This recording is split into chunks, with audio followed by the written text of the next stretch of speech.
What's going on, everybody, and welcome back to Comic Breakdown. If you guys are new to the channel, do me a favor and hit that sub button. Hit that notification bell, make sure you're not missing any of the awesome content that we have coming out. With this video, we are jumping into She-Hulk issue number 2. If you did not catch issue number 1, go ahead, check out the link in my description, as well as the top of this video. It's gonna get you completely caught up on everything that has been going on with She-Hulk and Jack of Hearts. With the first issue, we see the Jack of Hearts, he drops in on She-Hulk. With her being a Hulk, he was able to track her radiation signature. But outside of finding her, he doesn't really know much of what happened. As he begins to get these memories coming and flooding back into him, this issue, he starts to piece together where he has been after all of this time. This issue is going to be talking about what happened to the Jack of Hearts. Where did he go? Where has he been? And why is he back? Be sure to buy the comic, support the industry, and with that being said, let's dive into this breakdown. Alright gang, so as we dive into this issue, one of the last times we saw the Jack of Hearts, we saw that She-Hulk, she was almost dying, and that's because Jack of Hearts was draining her radiation, draining her so much that she nearly died. But with him showing up in her apartment, looking battered and beat, it is an absolute shock that he is standing here right now, because he has been known to be dead. There has been no question about that. Inside the Marvel Universe, Jack of Hearts died, and so the fact that he is sitting here right now in front of her, she doesn't know what to do, thinking maybe I should call Reed Richards or Tony Stark or somebody that might be able to handle this situation. Looking like a newborn giraffe trying to stand up. She-Hulk's not even sure if he can walk, saying that he is nearly invincible, but right now, it looks like he is barely alive. Getting him a drink of water. Jack of Hearts never drinks water. But in this instant, in this moment, he chugs that water. He drinks it like he has never drank anything in his entire life. And he lets She-Hulk know that he came looking for her, but he doesn't remember why. He also doesn't know where he has been, and he's not sure if someone hurt him. Recognizing that this is going to be more complicated and more complex than anybody had thought, she tells Jack of Hearts to start at the beginning. The last time anybody saw him, he was dead. And so this story, it starts at the end. It starts when Jack of Hearts died. When they had known each other, they worked together on the Avengers. For him, that was the lowest point in his life, because the radiation, it had been eating him alive. Tony had built an isolation chamber, and this drained his powers every night. The issue was, it wasn't working. Every day, he had to spend just a little bit more time in that isolation chamber. And as the days turned into weeks and weeks into months, it became to the point he was almost spending every waking moment inside of that chamber trying to drain this radiation. His suit wasn't helping in the slightest bit. He was becoming so radioactive that atmosphere just wouldn't be able to handle it. Knowing that he can't go on like this forever, that is one of the first things Iron Man had told him, that one day, the day will come on when you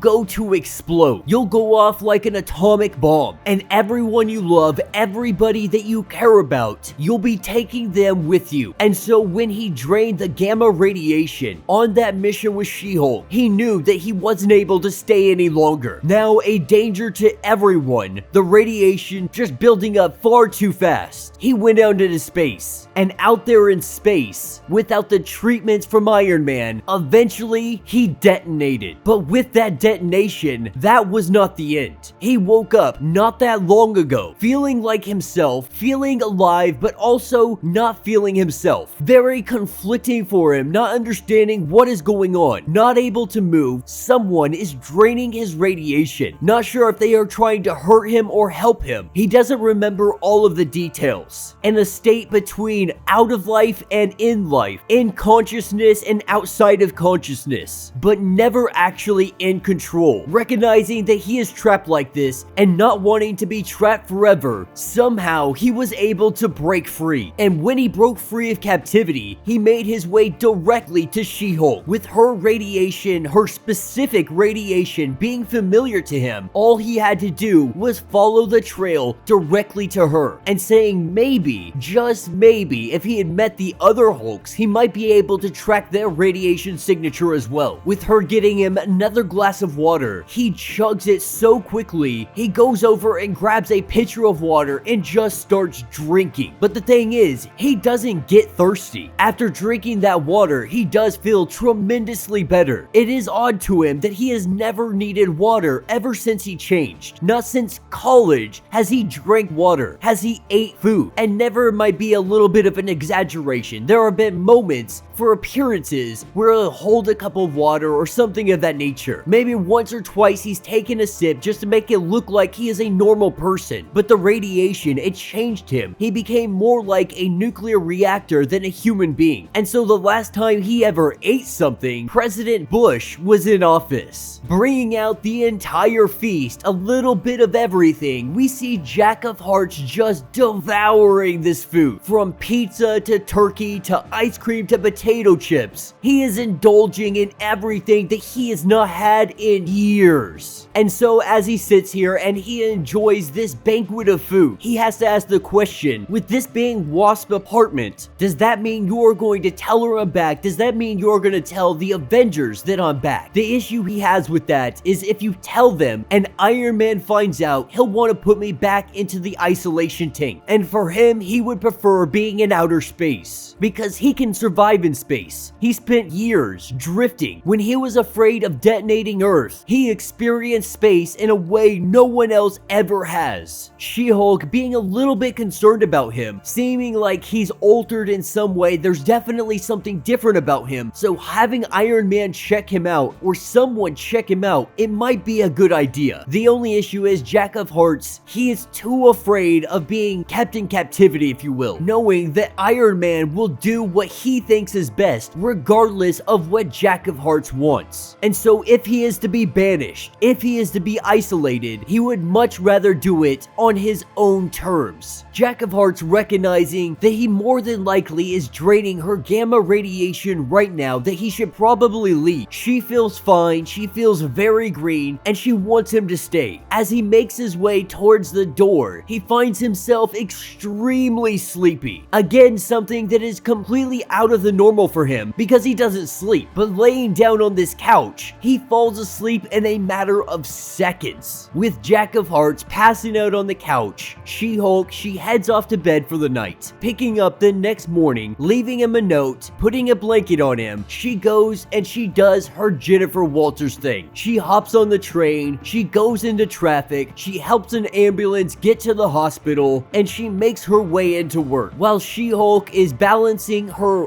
work life, her personal life, and all of this going on, the place that Jack of Hearts had escaped, it appears to be an enemy of She-Hulk, having her pictures, having dossiers, having files all on her, pinned up and posted up on a board. By all appearances, whoever had Jack of Hearts has every intention of going after She-Hulk, and that will be the end of this issue. So let me know what you guys think down in the comments. I actually am very much enjoying this She-Hulk run so far. I know we're only 2 issues in, but this is actually really interesting. You know, we've seen Jack of Hearts popping up all over Marvel Comics lately, and the question everyone has been asking is, wasn't Jack of Hearts dead? How is he back? Who brought him back? What the heck is going on? And Marvel has taken their sweet time to explain it, but we're finally getting that explanation right here in the She-Hulk line. Now, while everyone believed him to be dead, that simply did not happen. He exploded like a freaking atomic bomb, but that wasn't the end of him. Someone found him out there. Someone brought him into captivity, and then they drained his radiation, having gamma radiation and who else knows what else. Whatever types of radiation that he has absorbed out there in space, on Earth, so on and so forth. Whatever their end game is, it has everything to do with She-Hulk. This very likely could be a clone. It could be someone sent in to infiltrate She-Hulk. That could explain why he's so different. It could explain why he's sleeping, why he's drinking, why he's eating, why he's experiencing all these things that he has never experienced ever since college, since he became the Jack of Hearts. This could be a clone or a decoy or something like that. Something tells me that's not the case because we're seeing Jack of Hearts play a role in the Reckoning War, and throughout most of 616 as a whole, now, we're seeing Jack of Hearts make appearances, and he looks to be playing the role. It looks like he is playing the role of good guy. But that doesn't mean he's not a sleeper agent. It doesn't mean he can't be activated. It doesn't mean that him breaking out was him simply being able to find a moment of clarity. They could have let him out, and this could be all a ploy for the long con against She-Hulk. But let me know what you guys think down in the comments. Let me know your thoughts. Let me know your theories. I also want to let you guys know that we now have this super like button, which means that you can donate to the channel directly if you truly enjoy the content that we have coming out. If you have a request for a comic that you would like covered, if you donate to it, I promise and guarantee that we will cover whatever comic you are asking to be covered. Be sure to hit that subscribe button, hit that notification bell, make sure you're not missing any of the awesome content we have coming out, and until the next breakdown.